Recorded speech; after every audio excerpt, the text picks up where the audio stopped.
اللہ ہر دعا کا جواب دیتا ہے، بس ذرائع مختلف ہوتے ہیں۔ کبھی وہ آپ کو کسی سے ملوا کر جواب دیتا ہے تو کبھی آپ سے اس کو دور کر کے، کبھی وہ ہواؤں کے ذریعے پیغام بھیجتا ہے تو کبھی اپنا جواب کسی ٹھوکر میں چھپا دیتا ہے،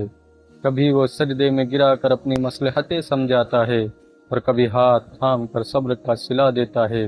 آزمائش کا آنا، روح کا ریزہ ریزہ ہو جانا بے وجہ نہیں ہے۔ کبھی تکلیف میں ہو تو اللہ کو محسوس کرنا، پھر اس کی موجودگی بھی دکھائی دے گی اور اس کی سرگوشی بھی دکھائی دے گی۔ تڑپ دل میں وہ تبھی اتارتا ہے جب وہ تمہیں یاد کرتا ہے، تب وہ چاہتا ہے کہ تم اس سے بات کرو، اسے اپنی کیفیت سناؤ، ساری پریشانیاں اس کی دہلیز پر چھوڑ جاؤ، بس تم اور اللہ رہ جاؤ، پھر سے مسکرانا سیکھ جاؤ اور سب بھول جاؤ۔ تم تنہا نہیں ہو، تمہارے ساتھ اللہ ہے، اور جس کے ساتھ وہ ہوتا ہے اس کے ساتھ